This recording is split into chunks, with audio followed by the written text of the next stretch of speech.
We are back. Si Mentong po sa ating Power Things Miyerkules na edisyon tuwing linggo.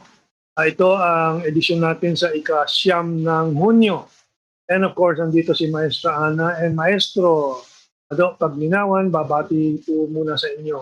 Maestra, paanong bati mo this day? Magandang Happy Friendship Day po para sa Pilipinas or mga Filipinos at mga ng China or mga Chinese. Kasi po ngayon ay ang tinatawag nating China-Philippines Friendship Day. Ito yung 46th commemoration ng official diplomatic ties natin with China, but at the same time, ito rin yung 20th ata na year ng Friendship Day mula nung dineclare ni Pangulong Macapagal Arroyo ang Friendship Day between the two countries. So magandang araw sa ating lahat, magandang gabi at makulimlim, makulimlim umuulan at mabuo tayong lahat. Maestro! Magandang araw po sa inyo lahat at nakita nyo naman na nagkakamayan ng dalawang bansa dyan sa likod na Kaana. So malugod na bumabati tayo sa Pangulo ng dalawang bansang ito na kung hindi dahil sa kanilang pakikipagkaibigan ay marahil na iwan ang Pilipinas. So, at tama-tama lamang na hindi natin alam na magkakaroon pala ng pandemya. Kaya lahat ho ito ay sabi nga ay iginuhit sa tadhana ng Pilipinas at maraming developments pa mga darating na araw ukol sa pagkakaibigan ito. Magandang araw po sa inyo lahat. At ito isang napakahalagang at signifikanteng araw kasi nga alam po ninyo tayo ay mga harbingers ba, heralds, no? Tayo ang mga anghel na taga-anunsyo ng bagong siglo. Itong siglo ng Asia, the Asian century. Kakaunti siguro nakakabatid, we are going through a historic period, a historic change. At ito yung paliwanag ko pong ito, batay sa kasaysayan, babalik sa 1453 or sometime there. Ganyang katagal na po itong aking isasalaysay. Maikli lang naman po, but we always go back a bit to history. No? Tulad ng sinabi ni Kaano several times before, ang hindi lumilingon sa pinanggalingan ay madadapa sa patutunguhan. But alam po ninyo, no, 1453, somewhere there, I'm almost correct I think, but I'm not exact kasi hindi ko ni-review muna. Ang Constantinople, yung eastern wing and eastern end ng Holy Roman Empire, no, ay nasakop ng Ottoman Empire. I think I also mentioned it in a previous show natin. Doon napilitan ng Portugal at Espanya at ibang mga bansa sa kanluran sa Europa na maghanap at magpursige na maghanap ng daan mula sa Europa patungong India, China, Malacca, and so on para sa spices, seda, silk. Yung old Silk Road na putol dahil yung mga Ottoman Empire, yung mga Turkish Muslims, tinaas ang mga taxes and so on para dumaan doon. So naghanap sila Magellan, sila Vasco da Gama muna, si Magellan. Pero doon po nagsimula ang age of colonialism, age of imperialism. At 500 taon na po, sinakop nila ang India, sinakop nila ang Pilipinas, Indonesia, ang mga Dutch, ang mga Espanyol, mga British, and so on. At karumal-dumal na kolonyalismo po ang nangyari dyan.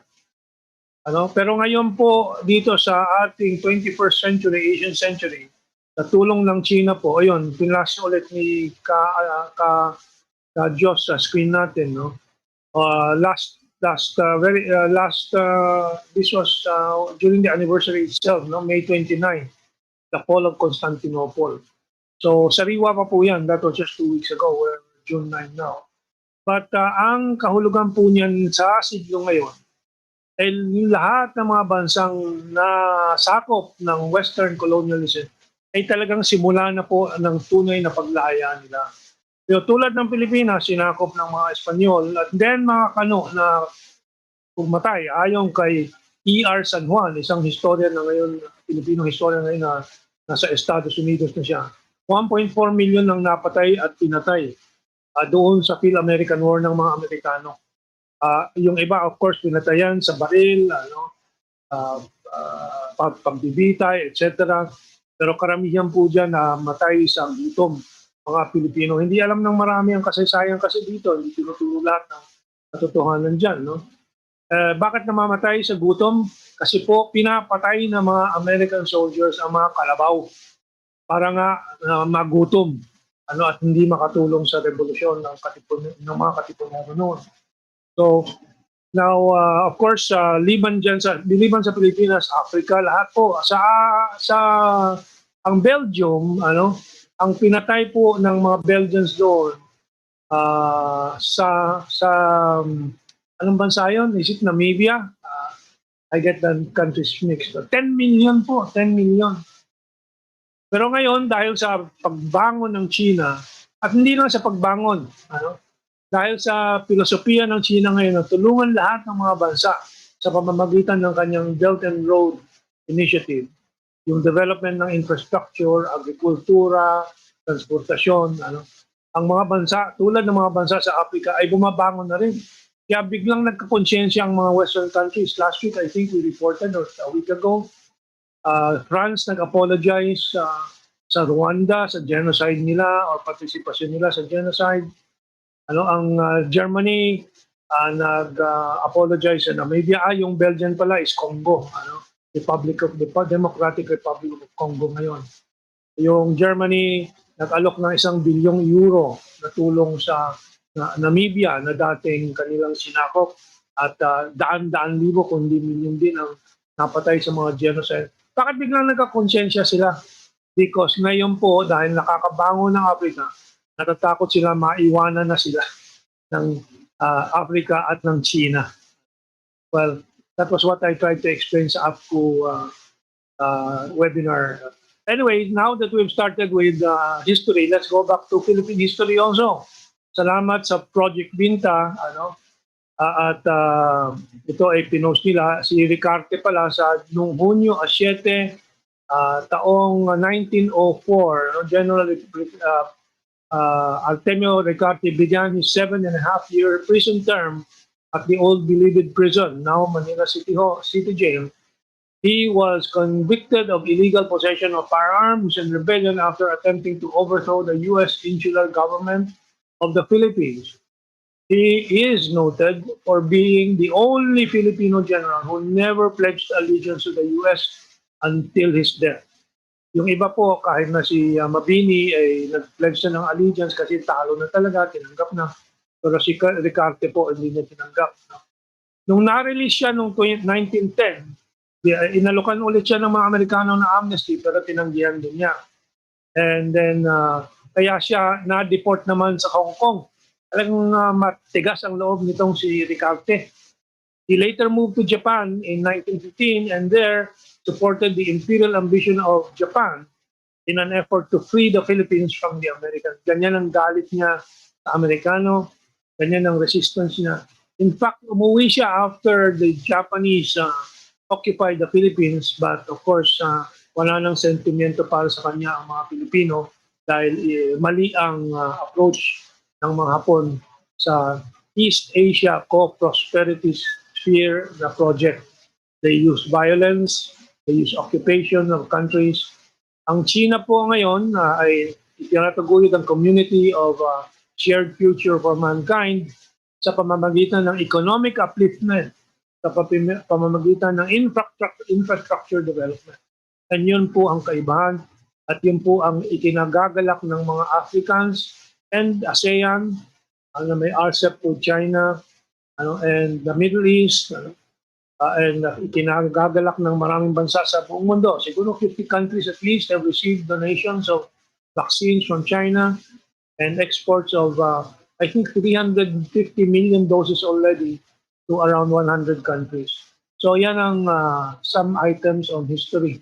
I'll move on, but I'll also go back to Maestra Ana and Maestra Ado on this. But isasama ko na dito sa first discussion natin yung pagkamatay o pagkapaslang kay Keith Absalon. And both, of course, trahedya po to, landmine ang nakasugat. Hindi natin masabi at this time dahil marami pang reports na nagta-clarify ng mga detalye kung namatay siya sa landmine actually. Pero meron din palang pagbabaril sa kanya ng NPA ayon sa mga reports sa mukha pa at sa likod niya. And so nagtaka ako dahil hindi ko naman kilala itong si Keith Absalon. Combatant ba siya? One report says that siya ay pinatay pa ng ganyang sa pamamaril dahil daw siya ay nakipaglaro sa football game sa PNP. Ganyan ba krudo ang NPA? Pero ang pinakamahalaga, and both of you I think have followed this, and so I'll ask for your reaction. Ang dilawang media at mainstream media, Rappler, ABS-CBN, CNN, itong mga ito, yung mga magkakamping mga media na lumalabas ngayon na talagang nagko-cover up sila para sa NPA dahil sa unang ulat ng mga ito sabi dito halimbawa sa ABS-CBN, it's in front of your screen, up and coming football to Keith Absalon, footballer. Absalon passes away at 21. Kung ginamit sa isang pagkamatay, yung passes away, yung yumao, parang yumao sa natural na dahilan. Sakit, aksidente, passes away. Samantalang this is clearly murder. Pero bakit ganyan ng mainstream media natin? Well, it was good because this again exposed them. Nahalata sila ng mas maraming tao ngayon na nagko-cover sila para sa mga karumal-dumal na ginagawa ng NPA. Nagko-cover up sila sa mga maling kaisipan, ligaw na kaisipan ng NPA at CPP at yung kaalyado nilang legal front nilang NDF. So, ayan po. Siguro this is the final nail in the coffin of mainstream media controlled by the oligarchs and the Americans. So I'll now turn to the reactions of Maestra and Maestro, both sa historical narratives na ating inulat and dito sa kay Keith Absalon. Let's of course ladies first and youth first before the age of beauty. Sa Maestra, please. Okay. Sa mas magtutuon po ako dun sa kaso ni Keith, no? Sa akin po, ang panawagan ko talaga ngayon is justice for him. Pati dun sa kanyang pinsan. Dalawa sila, Mentong. Hindi lang isang bata ang nawala. Dalawa.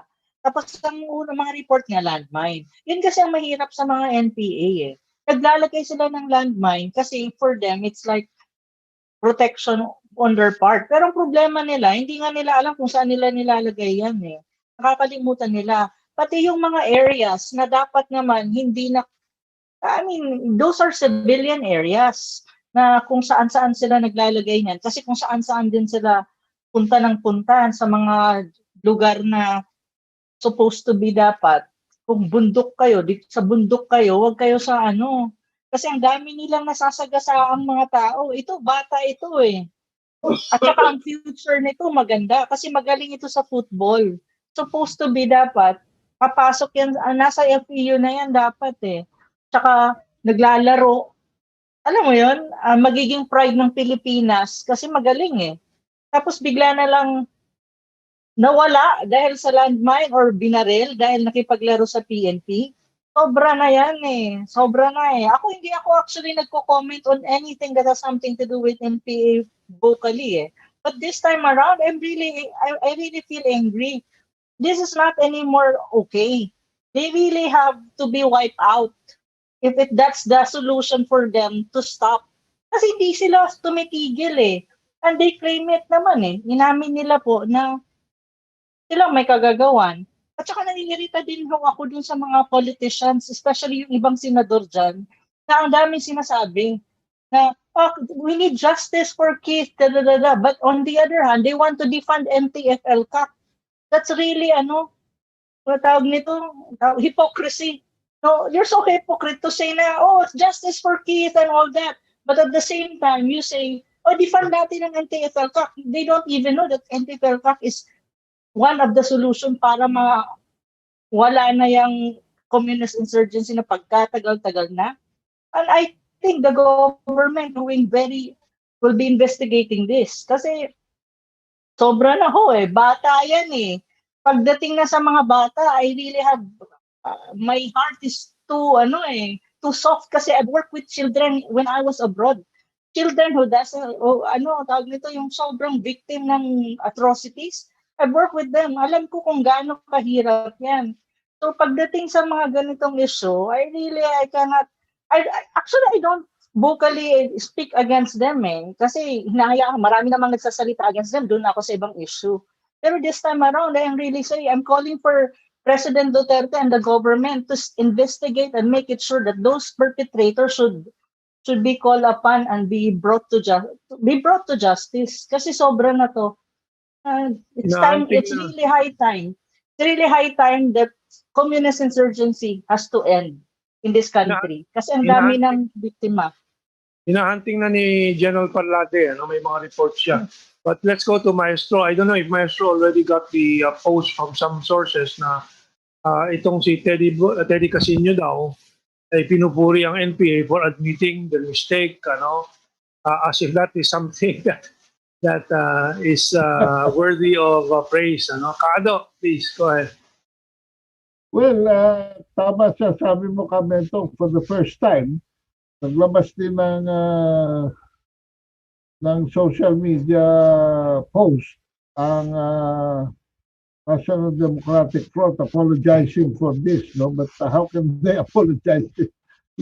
Hindi ito good manners and right conduct This involves human lives, no? And alam niyo ito si Keith, a star player pa ito, grade school pa lang. Star na ng FEU Juniors, no? And he's a national athlete. Dahil nag-participate na po siya doon sa ASEAN Football Federation sa Indonesia noong 2018. So, he's now moving towards his senior year sa high school and varsity, no? Sa FEU.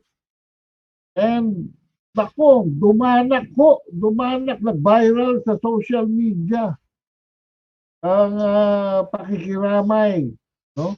Kasi talaga naman napaka-senseless. Ito pala ang magpinsan na ito, kasama yung pamangkin nila, anak nung isang pamangkin ni Kit, everyday halos nag-fitness biking sila. Because anytime, baka nga naman matawag na si Kit sa practice sa soccer sa Far Eastern University. Tungkol doon sa eyewitness report, after sumabog yung mga improvised explosive device, IED, meron pang cracks of fire na nanggaling sa mga Armalite, no? At nakita siya ng mga daplis, tama, sa mukha at sa bandang pisngi, saka sa likod niya. So, hindi ito basta-basta accidental lumalabas kasi may baril inabangan nga. And pinalalabas nila ngayon na this is somewhat accidental. Hindi talagang sinadya nila ito. Now, the good news is, after only 2 days, linggo nangyari ito Noong Lunes, nag-pursuit operations na kagad ang grupo ni Parlade. Kasi Parlade po ang Southern Luzon Command. And part ng Southern Luzon Command, ang Joint Task Force Bicolandia. where the 9th Infantry Battalion is based, no, in Camp Elias in Camarines Sur. On the first day, meron na silang nahabol. Kaya lang, pinaputukan na naman sila ng 2 bomba, wala namang casualties, pero nakarecover sila ng isang IED. Importante ho yun eh. Kasi ang IED is an indiscriminate killer. Pag ikaw ay nakarecover ng miski isa niya, napakalaking bagay. And then kahapon ho, the second day of pursuit, natambangan nila 30 NPAs na paalis na ng barangay at 3 ang napatay sa mga NPA side. At naiwan nila almost 16 to 18 pieces of ammunition. And of course, yung mga propaganda nila. But tama si Kamento at saka si Kana, this is no longer this no longer affords the CPP, NPA, NDF of any argument why they should not have a destiny of extinction. Tama na talaga, 52 years na, puro ganito lang eh. Ang estimate ng mga nag-cover nito, there was a journalist group that made a report on this. Halos 50,000 na pala ang napapatay nitong NPA na ito in their struggle since 1969. At if I may quote something that we used to say, tama na, sobra na, no? Patayin na. Yeah. This cause must die. And we are just sad that this has to happen to a very young. Ang last word ko lang po dito, mga kabansa,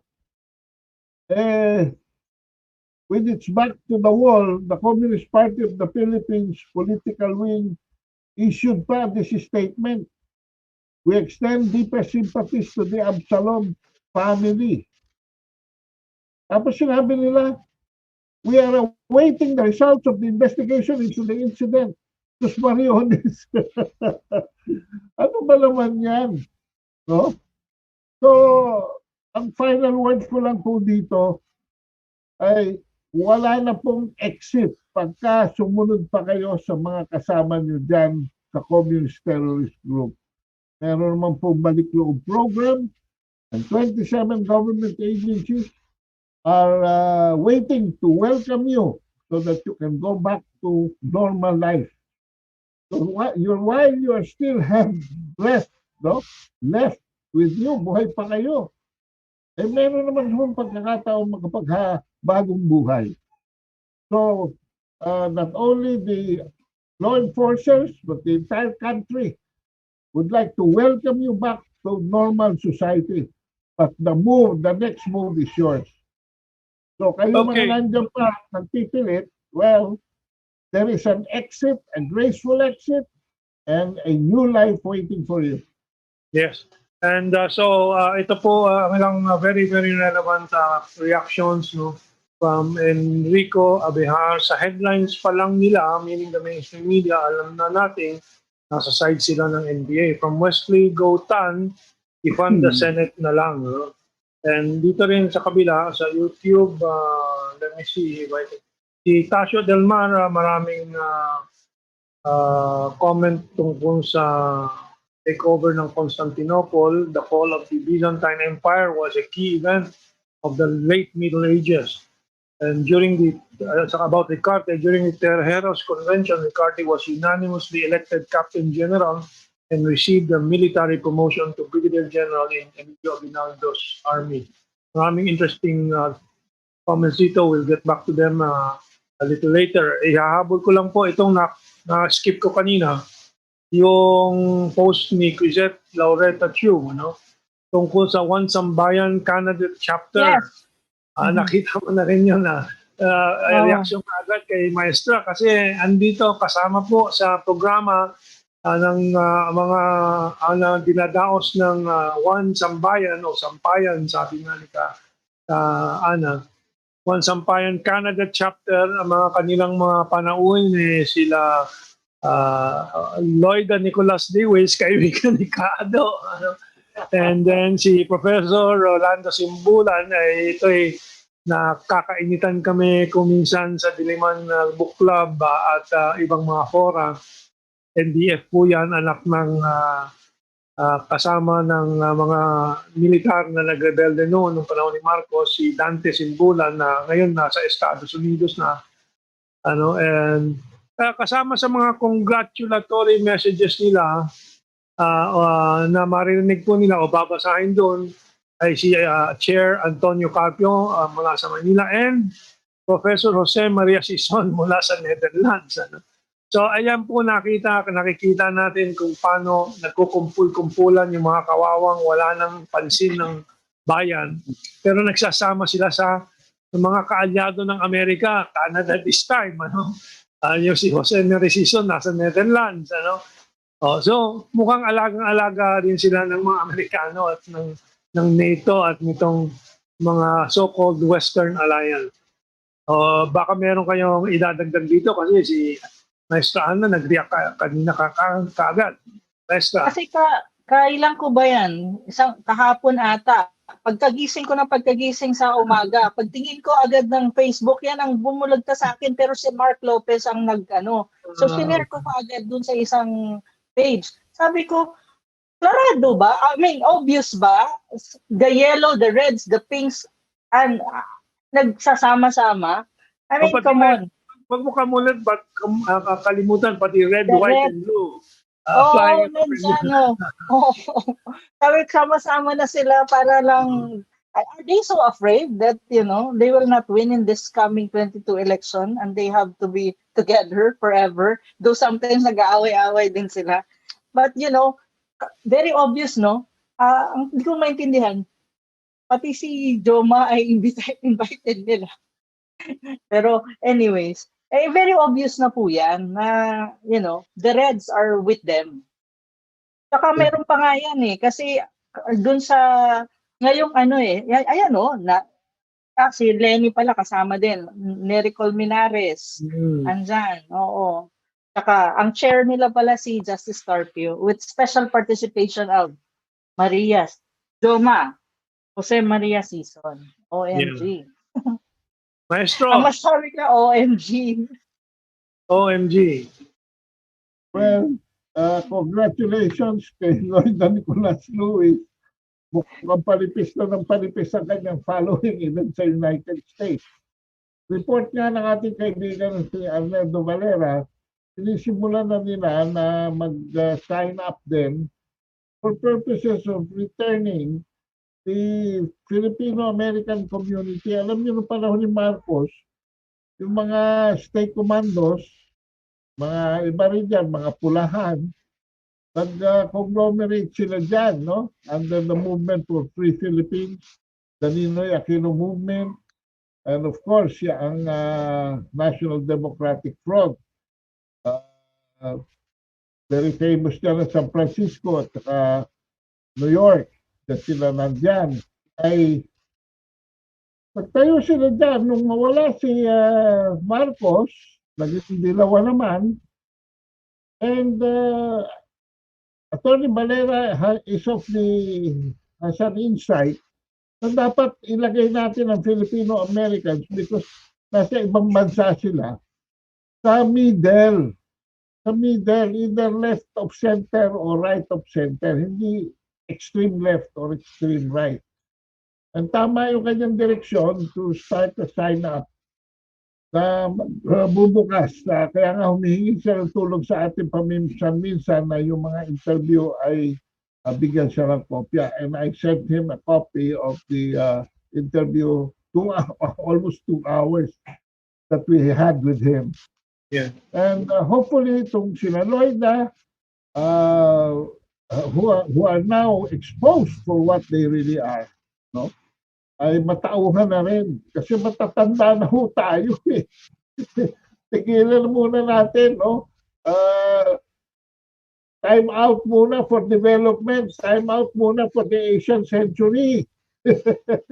Magtulong-tulong muna tayo. Okay. Salamat po.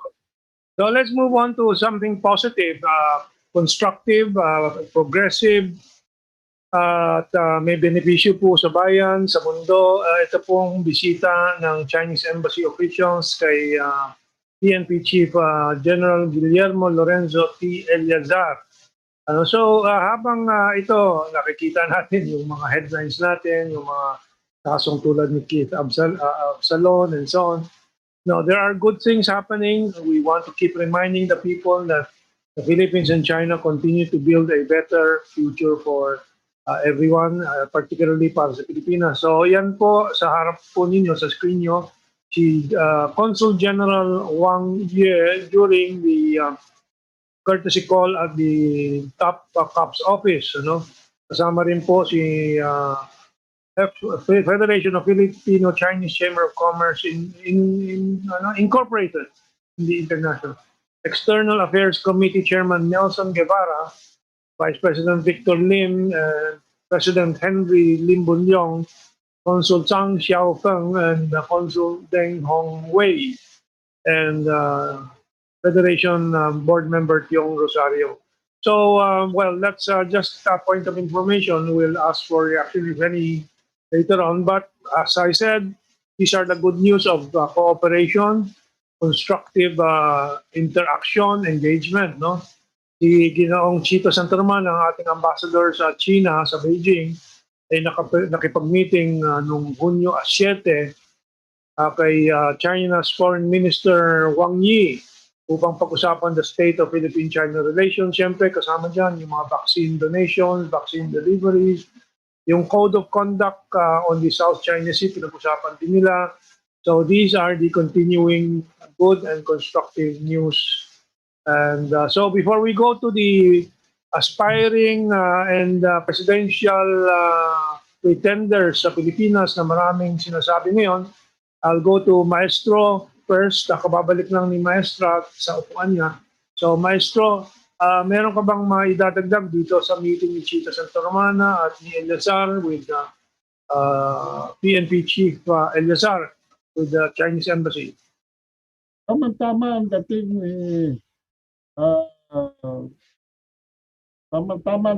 ni PNP Chief Eliazar dito sa bombing incident. Kasi pati siya gigil na gigil talaga, and bukod dun sa mga Regional 5, PRO 5 kung tawagin nila, ng mga kapulisan nakasama po sa Joint Task Force, ay nagpadala pa si General Eliazar ng sarili niyang mga investigador at tumanman, mga intelligence operatives para sumuporta pa doon. At dito rin po si Chief of Staff si Relito Sobihana, kare-release lang namin sa sovereignph.com, nagbigay ng commendation doon sa mga masisipang neutralizing yung mga NPA na naglalagay ng bomba. Landmines po actually yan eh. Pinagbabawal pong mahigpit yan ng international human rights community. Dito naman po sa aspeto ng masipag nating ambassador at contemporary ko sa college yan, De La Salle siya, Sandeda ako. At napakasipag po. At I'm sure our bilateral relations with China is in good hands with Chito Santa Romana. Mentong. Yeah. Well, nakabalik na si Maestra Ana sa upuan niya. Narinig mo ba yung dalawang reports ko? Anong mga analysis mo dyan? Sa akin po, mas dito po ako kay Ambassador Chito Santa Romana. I think this time around, when it comes to our China ambassador, to ambassador to China, I think he is really the most appropriate one. Kasi it's not only about na magaling, yung kanyang diplomatic skills is there. He really understands how Chinese thinks and how Chinese behave. And also, he has stayed in China for a long time. He even, I think, speaks the language, no? Kasi Yeah, language is very important. Kahit kasi yung English sometimes kapag hindi natural, hindi mo siya mother tongue, mahirap din yung yung interpretation at saka translation, no? Kung hindi mo kaya makipag-usap diretso. But I think he's very effective precisely of one thing. It's because he speaks the language. yeah. That's why he speaks the Well, language very well.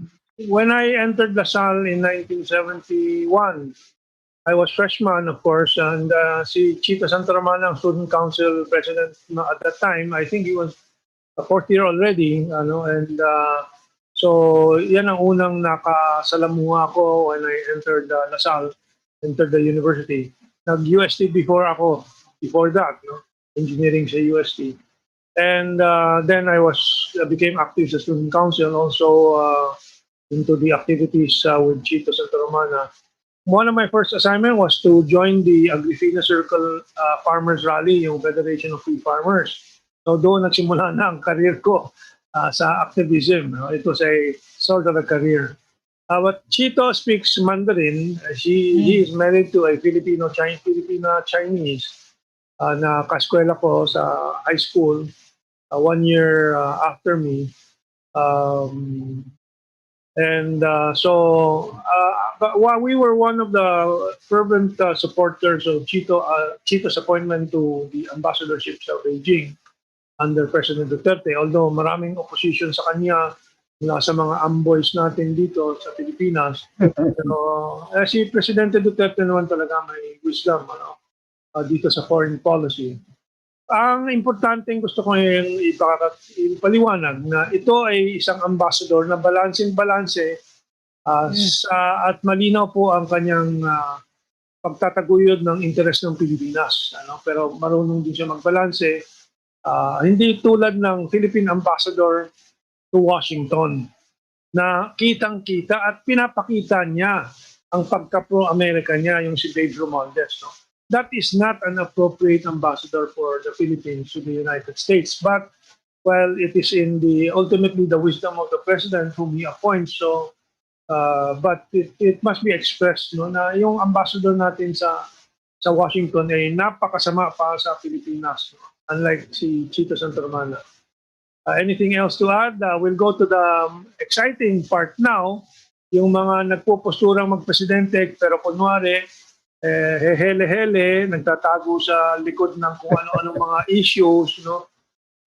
So number one po, of course, si Senator Pacquiao. At alam naman natin, from the first day he started talking, lalong siyang bumabagsak sa survey sa bawat salita niya. Yung huli, nag-lecture siya sa West Philippine Sea issue. Nasabihan po siya ni Presidente Duterte, mag-aral ka muna tungkol dyan sa issue. May reaction nata si Pacquiao, but I think our Maestra Ana will tell us what it was. And of course, bago doon is ibuo ko para pagsama-sama ko na sila. Pangalawa pong nagpoposturang magpresidente na kunwari hindi siya interesado ay si Isko. So maraming mga comments na sa publiko na nilalatala po at tinutulak, pinapalaganap ng mga PR niya yung pinapalabas na siya ay may puso para sa mahirap. Yung sabing, to quote Isko from this post, yung POSAM, 10, saka FNEB, 20, 10 pesos at 20 pesos araw-araw sa pagbili ng face shield, mabigat yan sa isang nahihirapan sa buhay. So parang simpatiko siya para sa mga mahihirap. Totoo ba yung mga sinasabi niya?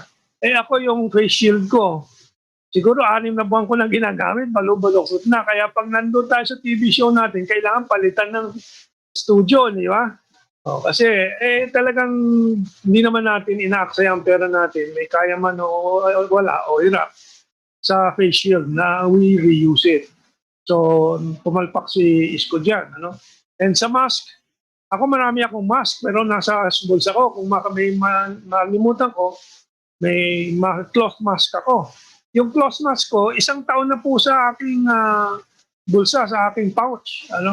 So, mintis na naman itong si Isko dyan.